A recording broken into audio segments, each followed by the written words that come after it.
Thank you for joining us for another episode of Boom and Bust. I'm your host, Tony Clement. I'm here at the News Forum where all voices matter.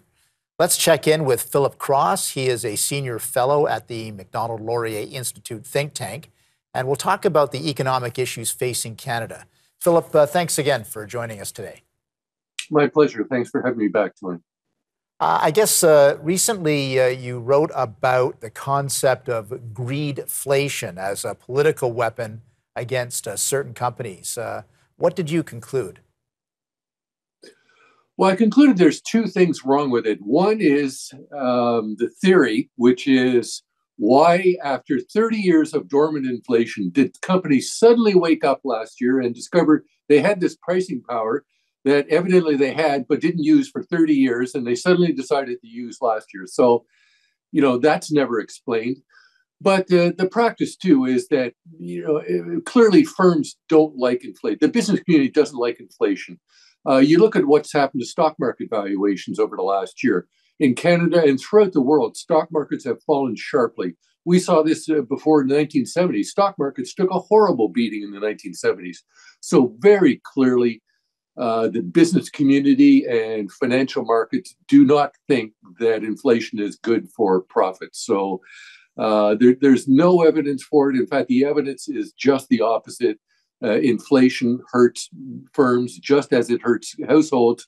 The only group in our society that profits from inflation clearly is government. They've made money hand over fist. Revenues have been way above what was expected. Yeah, to unpack that a little bit for our audience, because that was another point that you made in the article. Well, just that, governments, particularly at a time following a period of great debts, whether it's after a war or in this case, a pandemic, when we had huge debts, an easy way, the most obvious way for governments to reduce the burden of that debt is to increase in prices, increase inflation. Historically, that's what's happened after major shocks to government finances.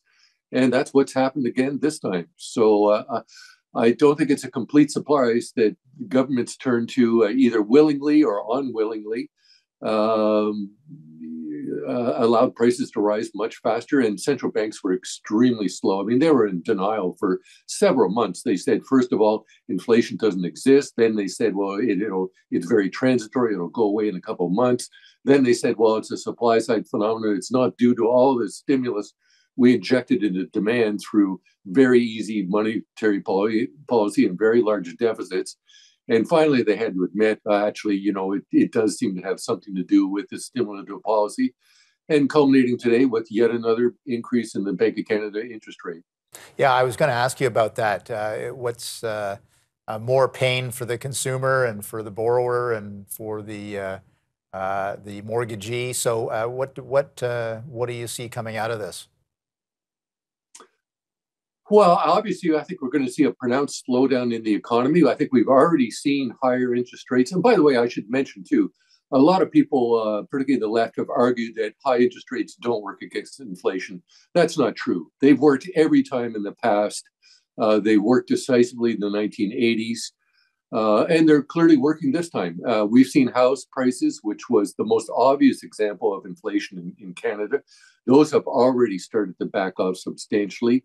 Global financial commodity prices, particularly oil, have backed off as the global economy starts to slow down. So clearly, we're already seeing higher interest rates start to dampen inflation.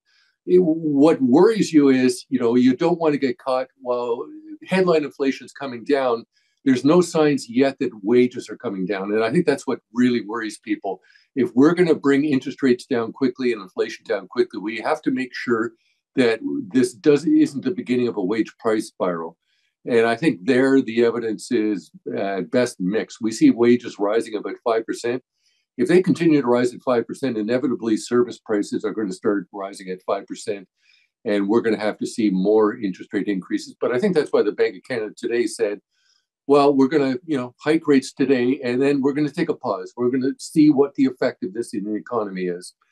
And hopefully we won't see a wage price spiral initiated, and everything will unfold as the bank hopes, which is that inflation will come down quickly.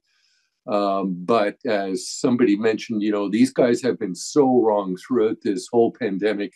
It's hard to have a lot of confidence in their forecast. Indeed. Philip Cross, we're going to take a brief break for commercial. We'll be back after that.